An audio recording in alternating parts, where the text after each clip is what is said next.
नमस्कार, मैं मोनिका राणा। ये है हिमाचल 365 और आप देख रहे हैं हिल क्वेस्ट न्यूज चैनल। चलिए शुरू करते हैं आज की खबरों के साथ। हिमाचल में 73 दिनों बाद सिर्फ 2 कोरोना संक्रमितों की मौत, 160 नए पॉजिटिव। हिमाचल के कुल्लू पुलिस थप्पड़ कांड में एसपी गौरव सिंह और सीएम के पीएसओ बलबंत सिंह निलंबित। ब्रिजेश सूद मुख्यालय से अटैच। मेधावियों को मिलेंगे विंडोज 10 प्रो सॉफ्टवेयर के लैपटॉप। नितिन गडकरी के हिमाचल दौरे को कांग्रेस ने बताया चुनावी दौरा, पूछा 69 NH का क्या हुआ। पासपोर्ट वेरिफिकेशन में हिमाचल नंबर 1, बेहतरीन परफॉर्मेंस के लिए थपथपाई राज्य पुलिस की पीठ। पंजाब में भी मिला डेल्टा प्लस वेरिएंट का एक केस। महाराष्ट्र एमपी के कई इलाके कंटेनमेंट जोन घोषित। कोरोना की दूसरी लहर में दिल्ली सरकार ने बढ़ा चढ़ाकर की थी ऑक्सीजन की मांग। पीएम मोदी बोले कश्मीर में होंगे चुनाव। भारत में 24 घंटों में 51,667 नए मामले, 96.66% हुई रिकवरी की दर। धर्मशाला में सजा भाजपा का दरबार, मिशन रिपीट की रणनीति बनाने पहुंचे संगठन महामंत्री संतोष।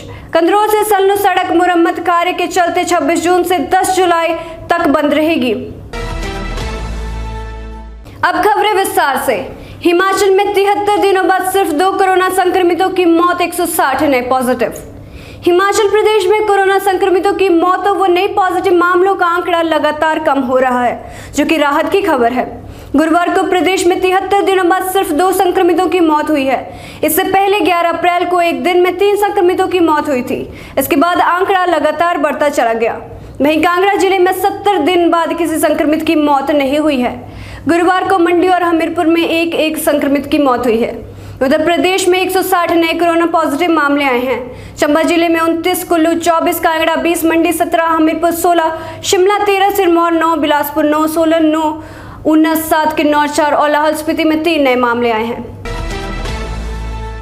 हिमाचल के कुल्लू पुलिस थप्पड़ कांड में एसपी गौरव सिंह और सीएम के पीएसओ बलबंत सिंह निलंबित। ब्रिजेश सूद मुख्यालय से अटैच। केंद्रीय मंत्री नितिन गडकरी के दौरे के दौरान बीते बुधवार को मुख्यमंत्री के सामने भिड़े पुलिस अफसरों पर कार्रवाई की गाज गिरी है। जांच में मिले आरोपों के चलते सरकार ने एसपी कुल्लू रहे गौरव सिंह और पुलिस मुख्यालय ने मुख्यमंत्री के निजी सुरक्षा अधिकारी पीएसओ रहे एएसआई बलबंत सिंह को निलंबित कर दिया है। एडिशनल एसपी मुख्यमंत्री सुरक्षा ब्रिजेश सूद को एडिशनल एसपी मुख्यमंत्री सुरक्षा के पद से रिलीव कर पुलिस मुख्यालय से अटैच कर दिया है। गौरव को सेंट्रल रेंज मंडी से अटैच किया गया है। थप्पड़ मारने वाले एसपी गौरव सिंह ने बयान में कहा कि केंद्रीय मंत्री नितिन गडकरी की गाड़ियों के काफिले में तय प्रोटोकॉल से इधर अतिरिक्त पुलिस अधीक्षक मुख्यमंत्री सुरक्षा ब्रिजेश सूद ने जबरदस्ती 3 अन्य वाहनों को शामिल कर दिया। प्रोटोकॉल तोड़ने के बाद भी वो उनसे बहस करते रहे और असंसदीय शब्दों का इस्तेमाल किया। इस पर उनका हाथ उठ गया। वही थप्पड़ खाने वाले ब्रिजेश सूद ने बयान में इस बात पर जोर दिया कि जब उनकी जिम्मेदारी मुख्यमंत्री की सुरक्षा है तो उनके वाहन को मुख्यमंत्री के वाहन से अलग कैसे रखा जा सकता है। इसी बात पर उन्होंने एसपी से सवाल किया और एसपी ने उन्हें सरेआम थप्पड़ मार दिया। वायरल वीडियो में एसपी को लात मारते दिखने वाले मुख्यमंत्री के पीएसओ बलबंत सिंह ने कहा है कि वह अपने वरिष्ठ अधिकारी को थप्पड़ मारे जाने से नाराज थे। बीच बचाव के दौरान उनका पैर शायद एसपी को लग गया। मेधावियों को मिलेंगे विंडोज 10 प्रो सॉफ्टवेयर के लैपटॉप। स्कूल शिक्षा बोर्ड की 10वीं 12वीं कक्षा और कॉलेजों के मेधावियों को माइक्रोसॉफ्ट विंडोज 10 प्रो सॉफ्टवेयर के लैपटॉप मिलेंगे। माइक्रोसॉफ्ट ने 18,000 सॉफ्टवेयर के लिए लाइसेंस देने की इलेक्ट्रॉनिक्स कॉर्पोरेशन को मंजूरी दे दी है। 8 जुलाई तक कॉर्पोरेशन ने कंपनियों से लैपटॉप खरीद के लिए टेंडर आमंत्रित किए हैं। 10वीं 12वीं कक्षा सहित कॉलेजों के 19,000 मेधावियों को लैपटॉप दिए जाने हैं। नितिन गडकरी के हिमाचल दौरे को कांग्रेस ने बताया चुनावी दौरा, पूछा 69 NH का क्या हुआ। केंद्रीय सड़क परिवहन एवं राजमार्ग मंत्री नितिन गडकरी इन दिनों हिमाचल के दौरे पर हैं। केंद्रीय मंत्री ने अपने मनाली दौरे के दौरान 6,155 करोड़ रुपए की सड़क परियोजनाओं के लोकार्पण और शिलान्यास किए हैं। कांग्रेस नेताओं ने इस पर दौरे को चुनावी दौरा करार दिया है। नेता प्रतिपक्ष मुकेश अग्निहोत्री और शिमला ग्रामीण से विधायक विक्रमादित्य सिंह ने कड़ी प्रतिक्रिया दी है। नेता प्रतिपक्ष मुकेश अग्निहोत्री ने कहा कि चुनाव आने वाले हैं तो केंद्रीय मंत्री भी आना शुरू हो गए हैं। उन्होंने कहा कि इससे पहले भी चुनावों में भाजपा को वोट दिलवाने के लिए नितिन गडकरी हिमाचल आए थे और 65,000 करोड़ रुपए के 69 नेशनल हाईवे की घोषणा की थी, लेकिन अब तक उनका कोई अता पता नहीं है। नेता प्रतिपक्ष ने कहा कि ये सब घोषणाएं आने वाले विधानसभा चुनावों को देखते हुए की जा रही है। कांग्रेस विधायक विक्रमादित्य सिंह ने कहा कि 69 नेशनल हाईवे को लेकर विधानसभा में सरकार से पूछे गए सवाल के जवाब में सब साफ हो गया है। उन्होंने कहा कि सरकार इन नेशनल हाईवे को लेकर घोषणाओं के बाद अब तक केवल 250 से 275 करोड़ रुपए डीपीआर बनाने के लिए मिले हैं। इसके अलावा कुछ नहीं मिला है। पासपोर्ट वेरिफिकेशन में हिमाचल नंबर 1 बेहतरीन परफॉर्मेंस के लिए थपथपाई राज्य पुलिस की पीठ। कुल्लू में पुलिस अधिकारियों के बीच थप्पड़ और लात मारने की वारदात के बाद हिमाचल पुलिस को पासपोर्ट वेरिफिकेशन में पहला स्थान मिला है। पासपोर्ट सत्यापन रिपोर्ट में हिमाचल प्रदेश पुलिस को सर्वश्रेष्ठ राज्य घोषित किया गया है। हिमाचल पुलिस को इसके लिए प्रशस्ति पत्र से भी सम्मानित किया गया है।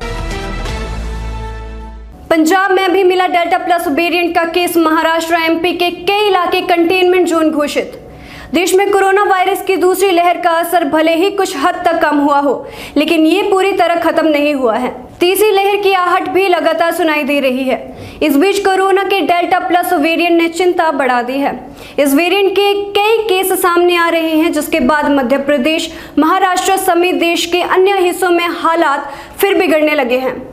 पंजाब में कोरोना की दूसरी लहर कम हो रही है, ऐसे में लोग राहत की सांस ले रहे थे, लेकिन इस बीच एक चिंता की बात सामने आई है। पंजाब में भी कोरोना का डेल्टा प्लस वेरिएंट का मामला सामने आया है। कोरोना की दूसरी लहर में दिल्ली सरकार ने बढ़ा चढ़ाकर की थी ऑक्सीजन की मांग। कोरोना की दूसरी लहर के दौरान दिल्ली सरकार ने राजधानी के लिए जितनी ऑक्सीजन की मांग की थी, उतने की जरूरत नहीं थी। दिल्ली सरकार ने ऑक्सीजन की मांग बढ़ा चढ़ाकर की थी। ये कहना है सुप्रीम कोर्ट द्वारा बनाई ऑक्सीजन ऑडिट कमेटी की रिपोर्ट का। सुप्रीम कोर्ट ने यह ऑडिट कमेटी पिछले महीने गठित की थी। इस कमेटी ने अपनी रिपोर्ट में पाया कि दिल्ली सरकार ने कोरोना की दूसरी लहर के दौरान 4 गुना ज्यादा ऑक्सीजन की मांग की। ऑडिट कमेटी की रिपोर्ट सामने आने के बाद भाजपा लगातार मुख्यमंत्री अरविंद केजरीवाल पर निशाना साध रही है। रिपोर्ट के मुताबिक जब दिल्ली सरकार द्वारा 1200 मीट्रिक टन ऑक्सीजन की मांग का शोर मचाया जा रहा था, तब दिल्ली को सिर्फ 300 मीट्रिक टन ऑक्सीजन की जरूरत थी। पीएम मोदी बोले कश्मीर में होंगे चुनाव। पीएम मोदी ने जम्मू कश्मीर के नेताओं संग बैठक में कहा कि डिलिमिटेशन के बाद कश्मीर में चुनाव कराएंगे। कश्मीर में हर वर्ग की सुरक्षा के लिए माहौल बनाना होगा। बैठक को पीएम मोदी ने करीब 10 मिनट तक संबोधित किया। पीएम मोदी के सर्वदलीय बैठक में अनुच्छेद 370 का मुद्दा उठा। सूत्रों के हवाले से बैठक में पीएम मोदी ने कहा कि डिलिमिटेशन के बाद जम्मू कश्मीर में चुनाव पर सभी ने सहमति जताई है। पीएम मोदी ने कहा कि दिल्ली की दूरी और दिल की दूरी मिटाना चाहते हैं। भारत में 24 घंटों में 51,667 नए मामले, 96.66% हुई रिकवरी की दर। देश में कोरोना वायरस की दूसरी लहर अब कुछ हद तक शांत है, लेकिन अभी भी रोजाना 50,000 से ज्यादा कोरोना केस दर्ज किए जा रहे हैं और साथ में मौतों का आंकड़ा भी चिंताजनक बना हुआ है। केंद्रीय स्वास्थ्य मंत्रालय की तरफ से जारी किए गए आंकड़ों के अनुसार पिछले 24 घंटों के दौरान देश में कोरोना वायरस के 51,667 नए मामले सामने आए हैं और कोरोना की वजह से 1,329 लोगों की जान गई है। देश में अब तक कोरोना की वजह से 3.93 लाख से ज्यादा लोगों की जान जा चुकी है। धर्मशाला में सजा, भाजपा का दरबार मिशन रिपीट की रणनीति बनाने पहुंचे संगठन महामंत्री संतोष। प्रदेश की दूसरी राजधानी धर्मशाला में एक बार फिर भाजपा का दरबार सज चुका है। अब की बार भाजपा अपर धर्मशाला की शांत वादियों में बने मोक्ष होटल में बैठकर देवभूमि में मिशन रिपीट का हाल ढूंढने की पूरी कोशिश करेगी। रणनीति ये बनाने की कोशिश की जा रही है कि प्रदेश में भले ही अब तक मिशन रिपीट का इतिहास कोई नहीं बना पाया हो, मगर इस बार प्रदेश में जयराम की सूबे की तासीर की माफिक भोली भाली सूरत को ही मोहरा बनाकर इस करिश्मे को साकार रूप दिया जा सकता है। कंदरौर से सल्लू सड़क मुरम्मत कार्य के चलते 26 से 10 जुलाई तक बंद रहेगी। एसडीएम रामेश्वर दास ने जानकारी देते हुए बताया कि कंदरौर से सल्लू सड़क की मरम्मत का कार्य किया जा रहा है, जिसके चलते कंदरौर से सल्लू सड़क वाहनों के यातायात के लिए 26 जून से 10 जुलाई तक बंद रहेगी। उन्होंने बताया कि वाहनों के यातायात के लिए कंदरौर से घाघस और सल्लू से बैरी बाया जामला सड़क को वैकल्पिक मार्ग के रूप में प्रयोग करें। उन्होंने आम जनता से सहयोग की अपील की है। सो फिलहाल के लिए बस इतना ही। मैं मोनिका राणा आपसे विदा लेती हूँ। देखते रहिए हिलक्विस्ट न्यूज चैनल। धन्यवाद।